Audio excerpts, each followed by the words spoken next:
Le lesbianisme dans le monde du football féminin en général et au Cameroun en particulier refait surface avec la démission de Gaëlle Anganamoui en tant que team manager de l'équipe senior des Lions. Indomptable. Bien que les raisons invoquées par l'ancien manager de l'équipe pour justifier sa démission n'aient rien à voir avec le lesbianisme. L'opinion publique a rapidement fait un lien entre cette décision et une vidéo pornographique du balaire devenue virale. Cette épineuse question du lesbianisme chez les footballeuses a été abordée par l'actuel capitaine des Lions Njoya Ajara lors d'un entretien avec le site cfootmag.com. Dans cette interview, la capitaine des Lions indomptables a également évoqué sa relation avec Gaëlle Anganamoui. L'entretien était quelque chose comme ça. Racontez-nous vos débuts en tant que footballeur et les difficultés rencontrées au sein de la famille en tant que jeune fille musulmane. J'ai commencé à jouer au football dans mon village à Fumban. À chaque fois pendant la période des vacances j'ai participé à des championnats dits interquartiers. En 2006, j'ai joué pour la Coupe d'élite avec les garçons parce qu'à l'époque je ne savais pas qu'il y avait du football féminin. À l'issue de ce concours, j'ai été sélectionné pour le centre de formation Brasserie de Bafoussam. Seulement, la famille s'est opposée à cette idée car j'étais mineure et je ne pouvais pas aller vivre parmi les garçons puisqu'à cette époque il n'y avait pas de section féminine à la brasserie. C'est là que la famille a commencé à m'interdire de jouer au football. Mon père a lancé des ultimatums à ma mère pour qu'elle ne me laisse pas jouer au football pour le bien de leur relation.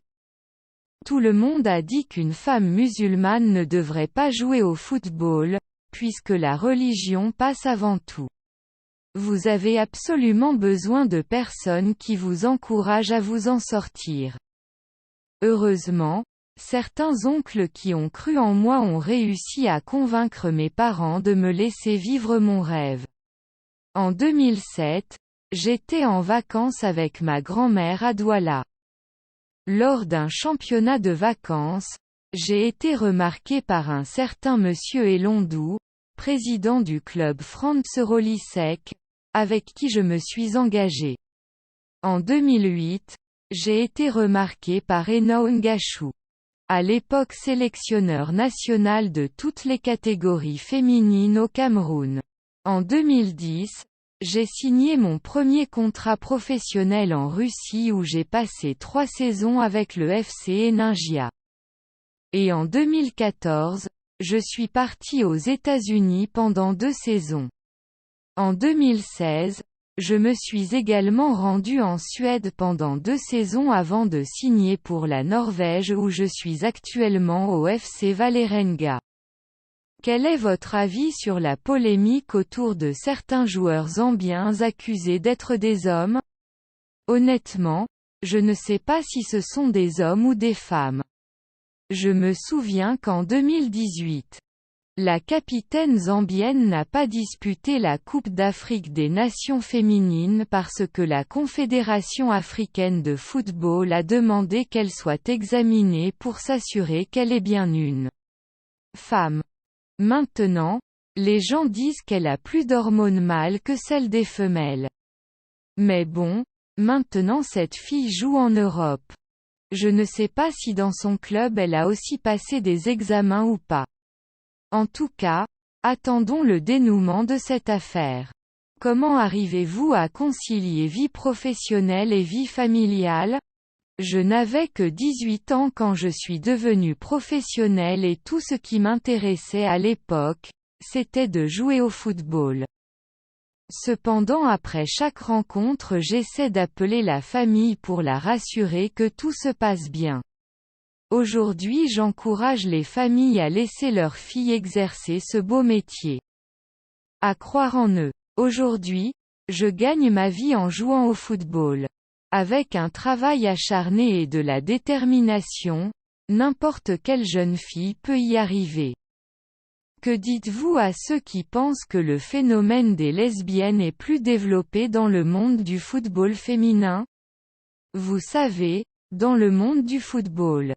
Nous pensons toujours que les footballeurs sont des garçons manqués, mais je vous rappelle qu'il y a des footballeurs qui ne sont que de forme masculine, mais à la maison. Si on vous dit qu'elles jouent au football, vous ne le croirez pas. Je pense vraiment qu'il faut arrêter de croire que les footballeuses sont des lesbiennes.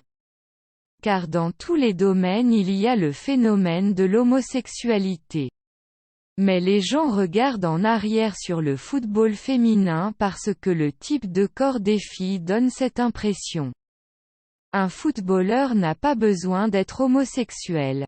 En ce qui me concerne, je ne suis pas encore mariée. J'ai l'intention de me marier et d'avoir des enfants après ma carrière car j'ai encore des objectifs à atteindre. Parlez-nous de votre relation avec Gaël Anganamui. J'ai une bonne relation avec Gaël Anganamui. C'est ma génération, on est entré en sélection nationale en 2008. Avec les autres filles. Aujourd'hui on est un bon groupe, même en dehors de la sélection. On garde le contact car on est maintenant une famille. Avez-vous l'impression de manquer de reconnaissance internationale en tant que footballeur africain? Je dirais simplement que j'ai encore beaucoup à prouver. Car il y a aussi beaucoup de bons joueurs dans le monde qui ne sont pas aussi gratifiants que moi.